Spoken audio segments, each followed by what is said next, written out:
പ്രായപൂർത്തിയാവാത്ത ഒരു പെൺകുട്ടിയെ വിവാഹം ചെയ്ത് അയക്കുന്ന ആ ഒരു സംഭവത്തിൽ പങ്കാളികളായ അതാണ് പറയുന്നത്. അതായത് വിവാഹം നടത്തിക്കൊടുത്ത ആൾക്കാർ മാത്രമല്ല, ഇതിൽ പങ്കാളികളായവർ കൂടി 2 വർഷത്തെ കഠിന തടവ് അനുഭവിക്കേണ്ടി വരുമെന്നാണ് പറയുന്നത്. കാരണം പോക്സോ നിയമം എന്ന് പറഞ്ഞാൽ അത്രമാത്രം ശക്തമായ നിയമമാണ്.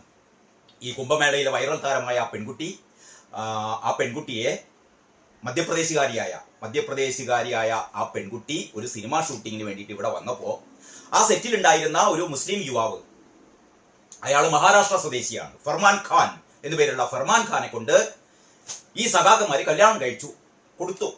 അതായത് ഈ പെൺകുട്ടി ഇവിടെ വന്ന് എനിക്കൊരു കല്യാണം കഴിക്കണം എന്ന് പറഞ്ഞപ്പോഴത്തേക്ക് ഓടിപ്പാഞ്ഞ് സഖാക്കന്മാര് ഈ പെൺകുട്ടിയെ കല്യാണം കഴിപ്പിച്ചയച്ചു. അതാണ് സംഭവം. അത് നമ്മുടെ എല്ലാ മീഡിയയും കവർ ചെയ്തതാണ്. എന്നിട്ട് വധൂവരന്മാരെ അനുഗ്രഹിച്ചു. വധൂവരന്മാര് ഇവർക്ക് ഓരോരുത്തർക്കും നന്ദി പറഞ്ഞു, ഇവർക്ക് പൂച്ചെണ്ട് നൽകി, ഇവർക്ക് ഉപഹാരം നൽകി എന്ന് പറഞ്ഞാൽ നിങ്ങളൊന്ന് ആലോചിച്ച് നോക്കണം CPMന്റെ ഗതികേട്.